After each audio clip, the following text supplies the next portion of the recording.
got frustrated, got disciplined, undisciplined, and you continue to play footy. Is that a fair observation? No, that's pretty well spot on, Eric. We had a chat before the game, and I actually told a bit of a furphy to the players and said that I've had a lot of people from within the club telling me we couldn't win because we had 7 and 8 players out, and no one really said that, but got the boys thinking, and we said if we get in first and it's a slippery day, I think we always thought they'd play too tall, and but our discipline was second to none, which is great.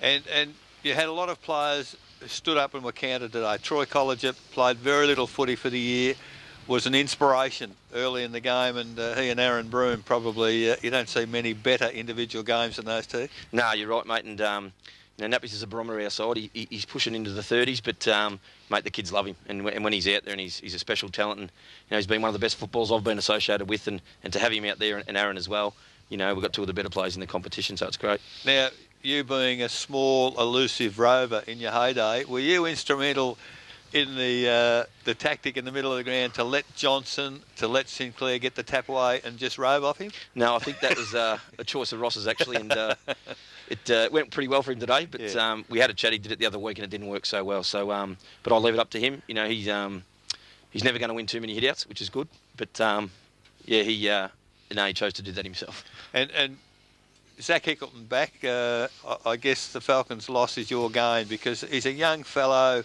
with enormous potential, and he and Tom Mullane Grant, for 2 young fellas, they work so well together. No, they do, mate, and Zach's one of those boys that he takes criticism pretty heavily, and he'll be up one week and he'll be down the next, but I spoke to him before the game and again at half-time, and when he's up and running, mate, not too many blokes can catch him, and he's great in the air, so he's got to use his strengths, and that's, out in the lead and taking the grab, and when his confidence is up, he's pretty hard to stop.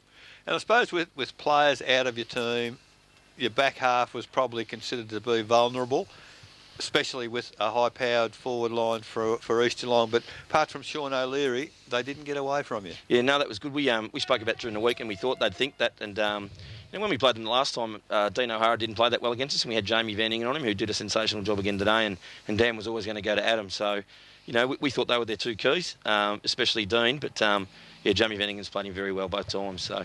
Yeah, congratulations, Ron, and it's a good performance when you can see we know we've got a few players that probably in your ideally best side would probably be in, and these players wouldn't be out, but that goes all good for the finals coming along. Some of these kids really stood up today. No, it was great, mate, and I put it to some of the guys that just come into the side who've been in and out a bit that if we can win today and cement top spot and they play well, geez, even with those guys coming back in, it's hard to get out of the side if you're playing well. So, and they all stood up today. Yeah, well, I asked that question to your colleague here on the far right there before the game, and he wouldn't answer the question. I said there'd be a few blokes playing probably for this posse in the side today. As the game unfolded today, I sat here and I thought, Dale made a comment through the game.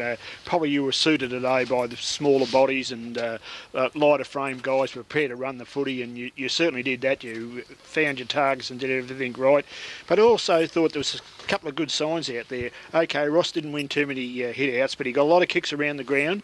Sessions looked as though he can play a footy a little bit. He's a big presence, and you've got to look forward. I think you're going to need some of those big presence when you play some of these other sides, and I thought there's some good signs out there. Oh, mate, and like we just discussed, Ross didn't win a lot of the tap-outs, but, I thought he was our best player today around the ground. He would have knocked up getting some kicks, and, he works hard at his game. He's not naturally gifted, and he was sensational. And with Sesho, we've earmarked him, mate, at the start of the year.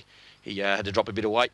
He started to do that, and he's only 19 years of age, and he's a big lad, and you can see by some of the marks he took in that last quarter, if we can get him training regularly, he's a big part of our plans. I sit here and do a few stats, and I've got to rely on my colleagues here to call the numbers and call the people.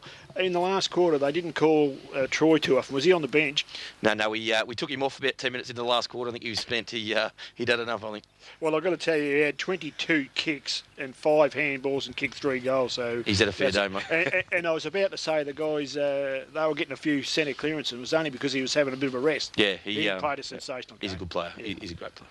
All right, Ron, you and Dan, the co-coaches, you'd be very, very happy at the moment, and I know you want to get back with the players. Thanks very much for a bit of time, and thanks for this morning. It's been a great day for you. Thanks, guys. Thanks very much.